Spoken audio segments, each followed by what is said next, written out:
Видеоны башлар алдыннан караган вакытта нинди дә булса аңлашылмаучанлыклар килеп чыкмасын өчен кайбер сүзләрне билгеләп китим.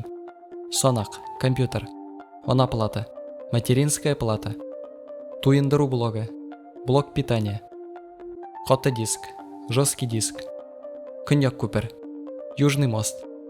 Бу сүзләрнең күбесе ачык кулланышта булганлыктан үзем берни дә уйлап чыгармадым.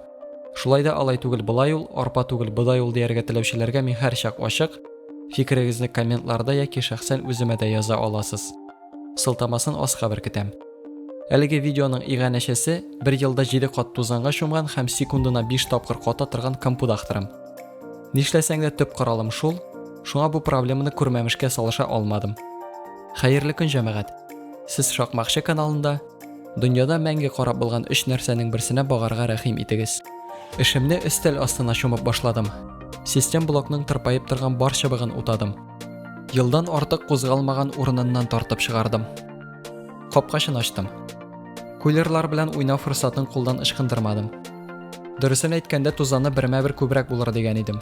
Ләкин булганына да риза. Әүвәл күзгә кирип торган тузанын суыртырга булдым. Шуннан соң эш эшләргә комачаулап дөньясына сый алмаган аяк астында буталып торган видео картын алдым. Чиратта каты диск. Чыбыкларын ычкындырып суырып алдым.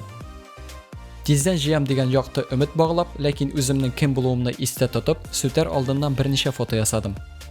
Ана платадагы бар чыбыкларын ычкындырдым. Арткы күлерен сүтеп алдым. Ана платаны сүтеп төшердем. Чыгардым. Киләчәк эшемне бәяләдем. Тузанның күп булмавы күңелемне тынычландырды. Туендыру блогында тынычлыкта калдырмадым. Яратканча аяк терәп сүттем. Ян тыршасын салдырдым. Ал тыршасын кайырдым. Күлерен алдым. Тузан тоткарлагыч тыршасын салдырдым. Блок эчендә ярты сагат вакытымнан гайры бүтән берни дә калмаганлыгына инанганнан соң дөньясын суга батырып юдым. Процессор радиаторының күлерен салдырдым. Тузанын суырттым. Радиаторын алдым. Термопастасы бар, начар түгел. Тырш щеткасыннан да җайлырак нәрсә тапмадым. Бераз дымлатып тузанын очырдым. Процессорның иске пастасын сөртеп алдым. Малай шалайлыгым сүрелеп бетмәгәнгә юл уңайыннан ачып та карарга булдым. Карадым, күрдем, кире тыгып куйдым. Процессор күргән рәхәтне көньяк күпердә күрсен әле дип радиаторын алдым. Моның термопастасы кырып очкан. Димәк, алу юкка түгел, акланыр сәбәп таптым. Процессор радиаторын жәлләп тормадым, рәхәтләндереп суга батырдым. Кулерында алай итәргә кыймадым. Хөрмәт үзе күрсәтергә туры килде. Тузанын сөртәм дигән сылтау табып, видеокартны да сүтеп ташладым. Радиаторы астына күз салдым. Чистартып яңа термопаста саладым. Кулерында чистартып кире җыйдым. Туендыру блогының язмышы шул ук. Сүттем, чистарттым, җыйдым. Юып алгы тыршасын җыйдым. Систем блокның ишәкләрен кире тутырганчы туендыру блогын тыгып калдырдым. Ана платаның көньяк күперенә термопаста саладым. Процессорны да мәхрүм итмәдем. Комплектындагы пластик кырыгы белән ара-бирә китереп, радиаторын куйдым.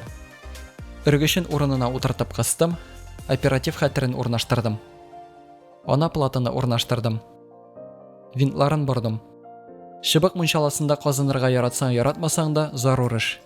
Туташырдай барлык чыбык очларын урыннарына тизеп чыктым. Йөз тактасын шыплаттым. Каты дискны да онытмадым. Видео картта проблемсыз кирип утырды. Әзме күпме тәртип ясагандай кыяфәт чыгардым. Бар белгәнемне тикшереп чыктым, артындагы чыбыкларын ялгадым. Эшенә төрттем. Кабынды.